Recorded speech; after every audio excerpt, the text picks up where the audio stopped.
Movie की शुरुआत में लंदन की एक बिल्डिंग कंस्ट्रक्शन साइट को दिखाया जाता है। वहाँ काम करने वाले दो लोगों को 16वीं सदी के चार्ल्स का कैटकॉम मिलता है। इस कब्र में मरे हुए लोगों की खोपड़ियां रखी जाती है। उसे देखकर वो दोनों सोचते हैं कि इसके अंदर उन्हें कोई खजाना जरूर मिलेगा।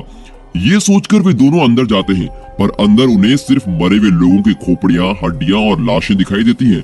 उन लाशों में से दो ज़ॉम्बी की तरह उनके सामने आ खड़े होते हैं और उन्हें काट खाने लगते हैं। तभी मूवी का टाइटल कॉकनीज वर्सेस ज़ॉम्बी आता है।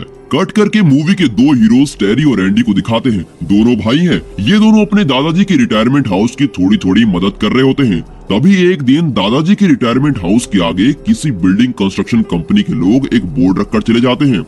ये देखकर दादाजी गुस्से में जोर से चिल्ला रहे होते हैं। तब ये दोनों वहाँ पहुँच जाते हैं और दादाजी को गुड मॉर्निंग कहकर उनसे पूछते हैं कि आप इस उम्र में ऐसे बाहर आकर क्यों चिल्ला रहे हैं। इस पर दादाजी कहते हैं कि कौन कहता है मेरी उम्र हो गई, मैं अभी तक जवान ही हूँ। और ये तुम लोग क्या लाए हो? वे कहते हैं कि खाना लाए हैं। फिर वे अंदर आ जाते हैं और वहाँ के सभी बुजुर्गों को खाना खिला देते हैं। बाहर दादाजी उस कंस्ट्रक्शन कंपनी के बोर्ड को लात मारकर अंदर आते हैं। तब वहाँ उस कंस्ट्रक्शन कंपनी का इंजीनियर आकर कहता है कि आपकी परमिशन के साथ हम इस बिल्डिंग को गिराने वाले हैं। फिर दादाजी कहते हैं कि तुम लोग ऐसा नहीं कर सकते, ये कई बुजुर्ग और रिटायर्ड स्टाफ के रहने की जगह है, इसलिए तुम इसे नहीं गिरा सकते। पर इंजीनियर कहता है कि सरकार इस बिल्डिंग को गिराने की परमिशन हमें दे चुकी है और हम इसे गिरा कर ही रहेंगे। अगर आप चाहें तो पैसे देकर ये जगह खरीद सकते हो। ये सुनकर दादाजी सोच में पड़ जाते हैं और गुस्से में उसे बाहर चलने को कहते हैं। इतने में टेरी और एंडी सबको खाना देकर बाहर आ जाते हैं और अपनी कार में बैठे हुए होते हैं। पर बाहर उस कंपनी के इंजीनियर को खड़ा देख ये दोनों डिस्कस करते हैं कि इस उलझन को कैसे सुलझाएं। फिर वे कार में वहां से निकल जाते हैं। फिर हमें दिखाते हैं कि वो कंस्ट्रक्शन साइट जो पहले दिखाया गया था, वो पूरा एरिया बिल्कुल शमशान लग रहा है। पुलिस ने उस एरिया को सील कर दिया है। तभी टेरी और एंडी अपनी कार को अपनी साइट में पार्क करते हैं और वहां से एक वैन में निकल रहे होते हैं। रास्ते में वे अपने जिगरी दोस्त डेवी को पिकअप करते हैं, जिसने एक बढ़िया प्लान बनाया होता है। और साथ ही वे इस फिल्म की हीरोइन कैटी को भी साथ ले लेते हैं। कैटी दोनों भाइयों की कजन है। आखिर में एक और आदमी को भी अपने साथ मिला लेते हैं। इसे सब मेंटल मिकी कहते हैं। इराक वॉर में बुरी तरह से घायल होने से इसके सर में एक मेटल प्लेट रखी गई है। ये एक कंटेनर के अंदर कुछ गन्स निकालकर टेरी और एंडी की टीम को बताता है। वो कुछ ही गन्स उन्हें देता है, पर एक बड़ी शॉटगन अपने पास रख लेता है, जो कि एक अनोखी शॉटगन होती है। फिर सब मिलकर वहाँ से निकलते हैं और एक बैंक को लूटने जाते हैं। वहाँ पहुंचकर डेवी कहता है हम सब उस कंस्ट्रक्शन कंपनी के स्टाफ की तरह कपड़े पहनकर लोन लेने के बहाने बैंक के अंदर जाएंगे और गन दिखाकर उनको धमकाएंगे जरूर, पर किसी भी कीमत पर किसी पर गोली मत चलाना। अगर चलाया तो समझो हमारी जान भी गई। प्लान ठीक से समझकर वे सब वेश बदलकर बैंक के अंदर जाते हैं। बैंक के अंदर ज्यादा भीड़ नहीं होती, सिर्फ 2 या 3 लोग ही होते हैं।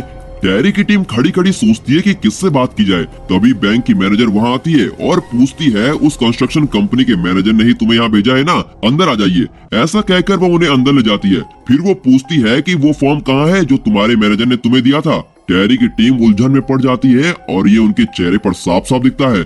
मैनेजर जान जाती है कि दाल में कुछ तो काला जरूर है और वो टेबल की ड्रॉर खोलकर एक इमरजेंसी बटन को प्रेस कर देती है। तभी मिकी मैनेजर से कहता है ऐसा कोई फॉर्म वॉर्म तो हमारे पास है नहीं। ऐसा कहकर वो अचानक अपनी शॉटगन निकालकर मैनेजर को दिखाता है। ये देखकर मैनेजर बहुत डर जाती है। फिर उससे पूछते हैं कि लॉकर कहाँ है। वो उन्हें लॉकर के पास ले जाती है और कहती है कि इस लॉकर में सिर्फ 2 मिलियन पाउंड है, जितना मिले उतना ही काफी है। ऐसा सोचकर वे सारे पैसे बटोर लेते हैं। बैंक के अंदर से बाहर आते हैं तो देखते हैं कि पुलिस की पूरी फोर्स वहाँ बाहर खड़ी है। ये देखकर तो वो बिल्कुल हक्के बक्के रह जाते हैं कि अरे हमारे रहते उस मैनेजर ने इमरजेंसी बटन कब दबाया। पैसों के बैग को नीचे छोड़कर वे सब हाथ ऊपर कर सरेंडर होने लगते हैं। इतने में अचानक माइक ही अपनी शॉटगन निकालता है और पुलिस वालों पर गोलियों पे गोलियां चलाने लगता है। पुलिस थोड़ा पीछे हटने लगती है। इतने में टेरी की टीम वापस बैंक के अंदर चली जाती है। बैंक के अंदर वे कई प्लान्स ट्राई करते हैं जिससे वे वहां से बाहर आ सके, पर कोई अच्छा प्लान हाथ ही नहीं आता। बैंक में सिर्फ 2 लोग होते हैं, एक होता है लॉयर और दूसरी मूवी की सेकेंड हीरोइन इमा। मिकी उन दोनों को गन पॉइंट पे बैंक के बाहर ले आता है। वो सोचता है कि इन लोगों को साथ ले जाने से पुलिस वाले गोली नहीं चलाएंगे, पर उन दोनों के साथ जब वो बाहर जाता है तो देखता है कि वहाँ कोई पुलिस ही नहीं है, सिर्फ उनकी कार्स खड़ी है।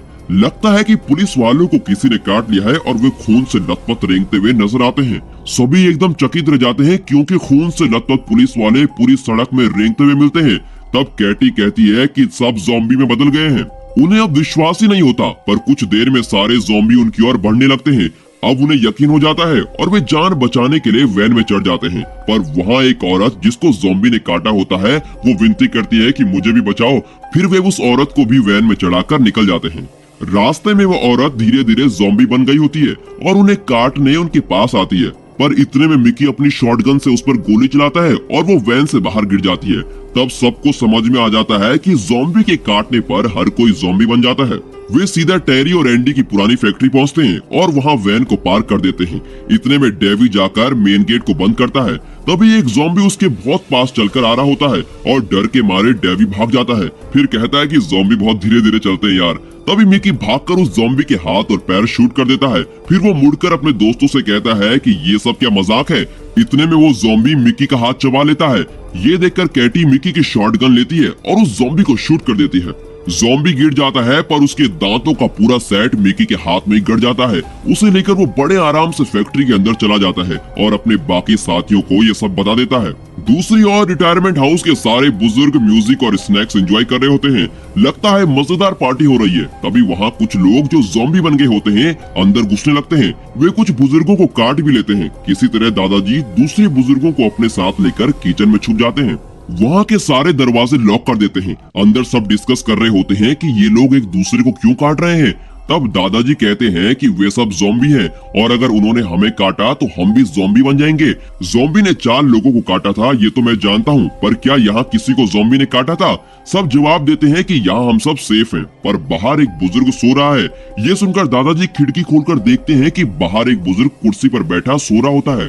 फिर दादाजी उसे इशारा करके बुलाने की कोशिश करते हैं। कुछ देर बाद वो जाग जाता है।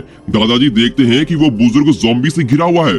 दादाजी उसे बुलाने की बहुत कोशिश कर रहे होते हैं पर वो कहता है कि मुझे कुछ समझ ही नहीं आ रहा और मुझे कुछ सुनाई ही नहीं दे रहा है, तुम जरा जोर से बोलो। तो दादाजी ऊंची आवाज में बोलते हैं। इतने में पीछे से एक ज़ॉम्बी बुजुर्ग के पास आ जाता है। दादाजी फिर उसे कहते हैं, अरे तुम्हारे पीछे ज़ॉम्बी है, जल्दी से अंदर आ जाओ। बेचारे बुजुर्ग की कुछ भी समझ में नहीं आता और कहता है, अरे किसकी बात कर रहे हो?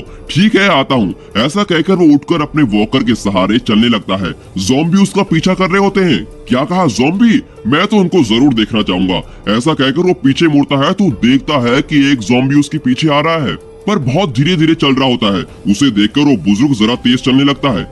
यहाँ दादाजी एक ही बात सोच रहे होते हैं कि इस बुजुर्ग को किसी भी तरह बचा लेना चाहिए। फिर वे किचन में जाकर अपने साथियों से मिलते हैं। व्हील चेयर पर बैठे एक बुजुर्ग को उठने को कहते हैं और सबसे कहते हैं, अपने हाथ जो कुछ भी लगे सब उठा लो। बाहर बहुत सारे ज़ॉम्बी आ चुके हैं, वो किसी भी वक्त हमारे दरवाजे तक पहुँच सकते हैं। हम सबको साथ मिलकर उनसे लड़ना होगा, तभी हम अपने साथी को बचा पाएंगे। सारे बुजुर्ग उनकी बात मानते हैं और हर कोई अपने हाथ में कुछ न कुछ चीज ले लेता है जिससे ज़ॉम्बी पर अटैक किया जा सके। अब दादाजी वहाँ का दरवाजा खोलते हैं और उस व्हील चेयर पर सवार होकर वहाँ आते ज़ॉम्बी को उड़ाते चले जाते हैं। इस तरह करते करते वे अपने बुजुर्ग साथी तक पहुँचते हैं और उसे व्हील चेयर पर बैठने को कहते हैं। उस पर बैठते ही उसे दादाजी अंदर ले जा रहे होते हैं। वो बुजुर्ग अपना वॉकर उठा लेता है और पास आते ज़ॉम्बी को उससे घायल कर रहा होता है। इस तरह दादाजी और उनकी टीम उस बुजुर्ग को बचा लेती है और सब किचन में चले जाते हैं। फिर वे सारे दरवाजे और खिड़कियों को लॉक करके सुरक्षित हो जाते हैं। यहाँ टेरी की फैक्ट्री में उसके साथियों से वो डिस्कस कर रहा होता है कि डकैती वाले केस में पुलिस से कैसे छुटकारा पाया जाए। इतने में वो लॉयर जिसे वे बैंक से किडनैप करके लाए हैं वो कहता है कि इस डकैती के बारे में मैं पुलिस को जरूर इन्फॉर्म करूंगा, तुम लोग इस केस से नहीं निकल पाओगे। पर इमा ऐसा कुछ नहीं कहती, बल्कि वो उन्हें विश्वास दिलाती है कि मैं आप लोगों की कोई भी बात पुलिस को नहीं बताऊंगी। मेरी एक बहन भी है, मुझे उसके पास जाने दो प्लीज। इस तरह वो विनती कर रही होती है, पर टेरी और एंडी गन हाथ में लिए खड़े होते हैं और उन दोनों को गोली मार देने की धमकी देते हैं। पर उनसे ये हो नहीं पाता। पर मिकी इन दोनों की तरह रहमदिल नहीं होता। वो अपनी शॉटगन से दोनों को उड़ाने के लिए बिल्कुल तैयार खड़ा होता है।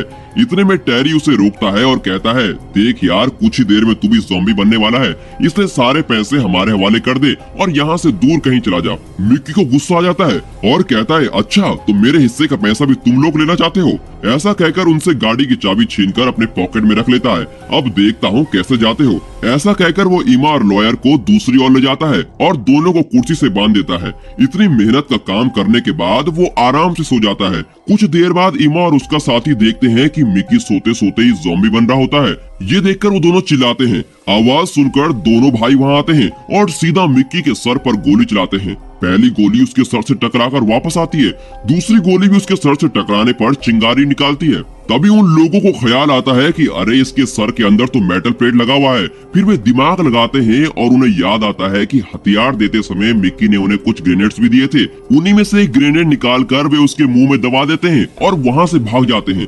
ग्रेनेड फटता है और साथ में मिक्की भी। इतने में लॉयर मिक्की की शॉटगन उठाता है और गन पॉइंट पर टेरी की टीम को धमकाता है कि मैं तुम सबको पुलिस के हवाले करूंगा। उसकी ये हरकत देखकर कहते हैं यहाँ सभी की हालत उलट पुलट हुई है और तुझे ये पागलपन सूझ रहा है। इतने में वहाँ 3-4 ज़ॉम्बी आते हैं और लॉयर का हाथ चबाने लगते हैं। इस गड़बड़ के बीच लॉयर से ट्रिगर दब जाता है और वो बुलेट से इन भाइयों के जिगरी दोस्त डेवी की छाती को चीर देता है। सब उसकी ओर भागते हैं और उनकी आंखों के सामने ही बेचारा तड़प तड़प कर मर जाता है। अब वे फिर एक दूसरे के साथ डिस्कस करते हैं कि आगे क्या करना है। वे ये फैसला करते हैं कि इमा को भी एक गन देनी चाहिए। अब उन सबके पास गन होती है पर बुलेट्स तो कम होती हैं। उनकी शॉटगन भी अब ज़ॉम्बी के पास फंसी हुई है। अब ज्यादा देर तक यहाँ नहीं रुक सकते, ये सोचकर वे सब बाहर जाते हैं और वहाँ रखी वैन में जो पैसे थे उसे अपनी एक कार में शिफ्ट कर देते हैं। तभी वे देखते हैं कि उस कार में चाबी नहीं होती। अब क्या करें? तभी उन्हें याद आता है कि उसकी चाबी मिक्की ने छीन कर रख ली थी। फिर टेरी भागकर अंदर जाता है और किसी तरह मिक्की की लाश ढूंढ निकालता है। फिर वो उसकी पैंट की पॉकेट से कार की चाबी निकालता है, पर जब तक वो चाबी लाता है उससे पहले कैटी कुछ करके वायर्स को कनेक्ट कर लेती है और कार स्टार्ट हो जाती है। वो साबित कर देती है कि वो एक काबिल चोर है। फिर वे सब कार में गली गली घूम रहे होते हैं। तब ईमा कहती है कि वो अपनी बहन को देखना चाहती है और सब मान भी जाते हैं और उसकी बहन को देखने उसके घर जाते हैं। वहाँ जाने पर पता चलता है कि बेचारे की बहन भी एक ज़ॉम्बी बन चुकी है। ये देखकर ईमा की आंखें भर आती है और अपने दोस्तों से विनती करती है कि प्लीज उस पर गोली मत चलाना, वो जैसे भी है वैसे ही रहने दो। ऐसा कहकर वो भी बाकियों के साथ कार में बैठ जाती है। कार में एंडी कहता है लगता है कि रिटायरमेंट हाउस में भी सब ज़ॉम्बी बन चुके होंगे, वहाँ जाने में अब कोई मतलब नहीं है, हम लोगों ने फालतू में ही बैंक को लूटा। टेरी उसे समझाता है कि हमें पॉजिटिव बातें करनी चाहिए। इतने में ईमा भी उसका साहस बढ़ाती हुई और कहती है कि तुम लोग मेरी बहन के लिए इतनी दूर आए, मैं भी तुम लोगों का साथ जरूर दूंगी। उनके बीच एक डिस्कशन होता है, हम वहाँ जरूर जाएंगे पर हमारे पास तो कोई गन ही नहीं है, वहाँ जाकर ज़ॉम्बी से कैसे लड़ेंगे। फिर वे उस जगह जाते हैं जहां मिक्की ने एक कंटेनर के अंदर से हथियार निकालकर उन्हें दिए थे। वहां पहुंचकर जब वे कंटेनर के अंदर देखते हैं तो ऐसा लगता है जैसे गन फैक्ट्री का गोडाउन हो। फिर उन्हें लगता है कि मिक्की ने फौज में रहकर सारी गन चुराई होंगी, इसीलिए उसे फौज से निकालकर बाहर कर दिया होगा। तो वे वहां से बैग भर भर के गन उठाते हैं और अपनी कार में रखते हैं। फिर वे सोचने लगते हैं कि हम रिटायरमेंट हाउस के बुजुर्गों को वहां से कैसे निकालेंगे।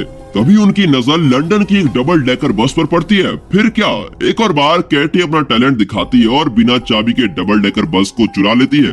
फिर वे सब मिलकर उस बस में रिटायरमेंट हाउस पहुंचते हैं और ईमा से कहते हैं तुम ये बस लेकर आसपास ही घूमती रहो, तब तक हम रिटायरमेंट हाउस के बुजुर्गों को बचाकर ले आएंगे। तो ईमा बस चलाती हुई उस एरिया में घूम रही होती है। यहाँ टेरी और उसके साथी रिटायरमेंट हाउस के किचन के ऊपर का दरवाजा खोलते हैं। उसे खोलते ही टेरी के दादाजी वहाँ मिलते हैं। दादाजी अपने पोतों को देखकर बहुत खुश हो जाते हैं और कहते हैं अरे बच्चों, तुम लोग अभी जिंदा हो, चलो चलो जल्दी अंदर आ जाओ। अंदर आकर वे दादाजी को बताते हैं कि जल्दी से जल्दी यहाँ से बच निकलना होगा। फिर वे अपना प्लान दादाजी को बताते हैं। जब वे बैग खोलकर अपनी गन्स दिखाते हैं तो दादाजी और उनके साथी बहुत खुश हो जाते हैं। फिर हर एक के हाथ में एक गन दे दी होती है। उसके बाद एंडी 3 ग्रेनेड्स लेता है और उनको एक एक करके टेप लगाता है। फिर वो हॉल के शटर को खोलता है और उसके बाहर फेंक देता है। 3 सेकंड के अंदर वो ग्रेनेड्स फट जाते हैं। उसी विस्फोट में रिटायरमेंट हाउस का लगभग आधा हिस्सा धूल में मिल जाता है। इसी बीच टेरी, कैटी, एंडी, दादाजी और उनके सभी साथी बाहर आ जाते हैं और ज़ॉम्बी को ऐसे शूट कर रहे हैं जैसे वे पबजी गेम खेल रहे हो। काफी शूटिंग होने के बाद वे ईमा का इंतजार करते हैं। ईमा भी बस लेकर आ जाती है और सभी उस बस में चढ़ जाते हैं। फिर वे बस में चढ़कर वहाँ से निकल जाते हैं। रास्ते में दादाजी ईमा को देखकर पूछते हैं कि अरे ये लड़की कौन है, इसे तो मैंने पहले तुम्हारे साथ कभी नहीं देखा। तो ईमा जवाब देती है नहीं नहीं दादाजी, मैं इन सब से आज पहली बार मिली हूँ। जब ये लोग बैंक लूटने आए थे तो तभी मेरी इनसे मुलाकात हुई।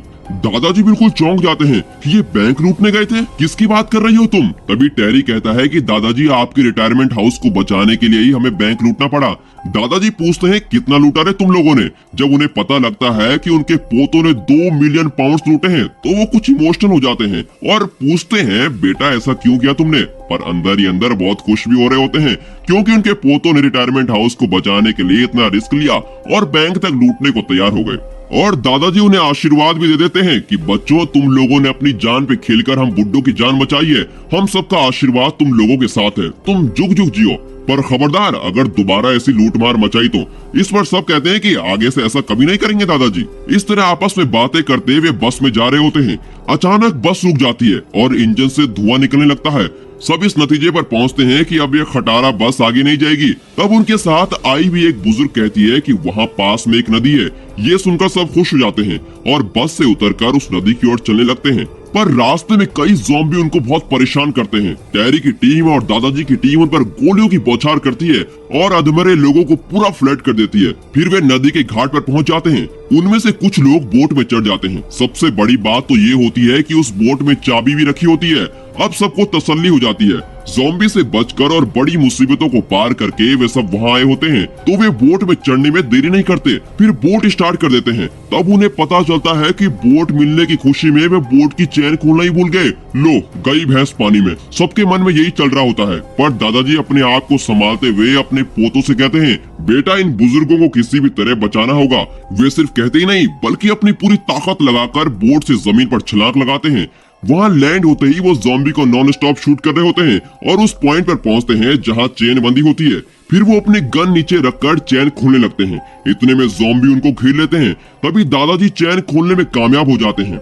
ज़ॉम्बी अब और उनके पास आगे होते हैं और उन्हें काटने की कोशिश भी करते हैं। इतने में टैरी वहाँ आ जाता है और ज़ॉम्बी पर चिल्ला के कहता है, छोड़ो मेरे दादाजी को, आओ उनके पोते से टक्कर लो। तभी एंडी भी वहाँ आता है और अपने हिस्से का डायलॉग बोलता है, अरे ज़ॉम्बी के बच्चों, हिम्मत है तो एंडी से पंगा लो। कैटी क्या इन दोनों से कम थी? वो भी आकर चिल्लाती है कि मैं उनकी कजन हूँ, मुझसे भी लड़कर देखो ज़ॉम्बी कहीं के। इस तरह पूरी टीम वहाँ पर इकट्ठी हो जाती है।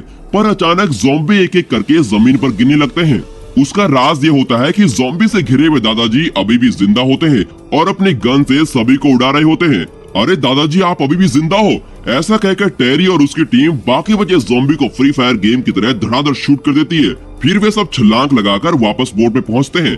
वे सब बचकर बोट में जा रहे होते हैं। इतने में दादाजी कहते हैं, तुमने मुझे बुढ़ा कहा था ना, तुमने देखा नहीं कैसे छलांग मारी मैंने, मैं अभी भी जवान हूँ। ऐसा कहकर दादाजी अपनी गन उठाते हैं और बोट में जाते जाते जमीन पर खड़े ज़ॉम्बी का सर गोली से उड़ा देते हैं। और यहाँ ये मूवी खत्म होती है। दोस्तों मुझे तो ये ज़ॉम्बी मूवी बहुत ही पसंद आई। मुझे इसमें कोई कमी नजर नहीं आई। इतनी सुपर मूवी है ये। मजे की बात तो ये है कि इस मूवी में मजाक के तरीके से कहे जाते हैं कि ज़ॉम्बी और बूढ़े लोग एक ही जैसे दिखते हैं।